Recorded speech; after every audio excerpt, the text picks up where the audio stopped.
al-qasdu wal-irada, desire, passion, will, determination. The result of all actions depends on intention, and every man gets what he intends. আর প্রতিটি মানুষ তাই পায় যা সে নিয়ত করে।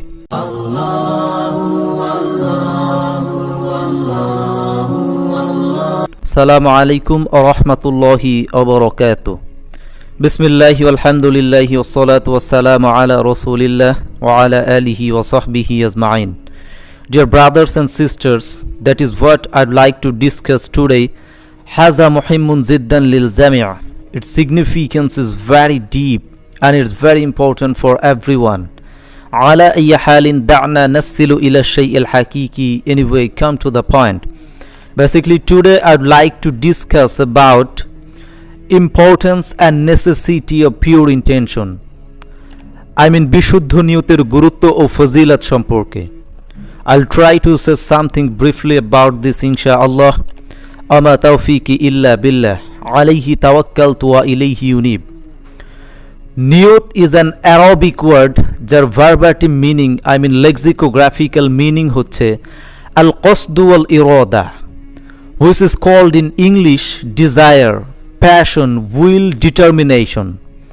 নিয়তের টার্মিনোলজিক্যাল ডেফিনেশন হচ্ছে ইসলামী শরীয়তের পরিভাষায় আল্লাহ রাব্বুল আলামিনের সন্তুষ্টি লাভের জন্যে কোনো কাজ বা আমলের দিকে মনোনিবেশ করাকে নিয়ত বলা হয়। আই মিন কোনো কাজের ইচ্ছা করাকেই নিয়ত বলা হয়। ওয়া হুনাকাল মাজিদু ফিল হাদিস আন উমর ইবনুল খাত্তাব রাদিয়াল্লাহু আনহু قال قال رسول الله صلى الله عليه وسلم إنما الأعمال بالنيات. The result of all actions depends on intention. যাবতীয় কাজের ফলাফল নিয়তের উপরই নির্ভর করে। ওয়া ইন্নামা লিইমরিই মা নাওয়া, and every man gets what he intends. আর প্রতিটি মানুষ তাই পায় যা সে নিয়ত করে। নিয়ত মানে হচ্ছে ইচ্ছা বা সংকল্প করা।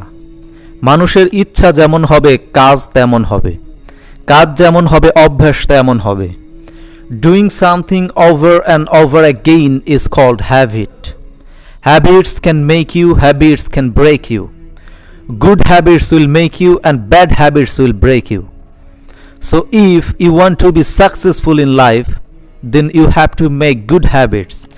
Otherwise your life will be lost. Without to this sort of there is no doubt. So be careful. তাই কাজ যেমন হবে অভ্যাস তেমনই হবে, অভ্যাস যেমন হবে চরিত্র তেমনই হবে। চরিত্র সম্পর্কে বলা হয়েছে when money is lost nothing is lost, when health is lost something is lost, but when character is lost then everything is lost. এজন্য চরিত্রের গুরুত্ব অনেক বেশি।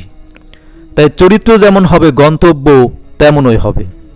তাহলে আমাদের গন্তব্য নির্ভর করছে আমাদের চরিত্রের ওপর, আমাদের চরিত্র নির্ভর করছে আমাদের অভ্যাসের ওপর, অভ্যাস নির্ভর করছে আমাদের কাজের ওপর, আর আমাদের কাজ নির্ভর করছে আমাদের ইচ্ছা বা নিয়তের ওপর। এজন্য নিয়তকে বিশুদ্ধ করা অত্যন্ত জরুরি।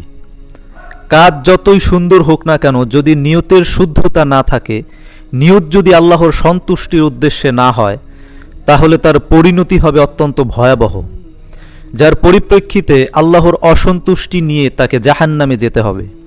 তাই প্রতিটি মুমিন বান্দার প্রতিটি আমলের পেছনে বিশুদ্ধ নিয়ত থাকা প্রয়োজন।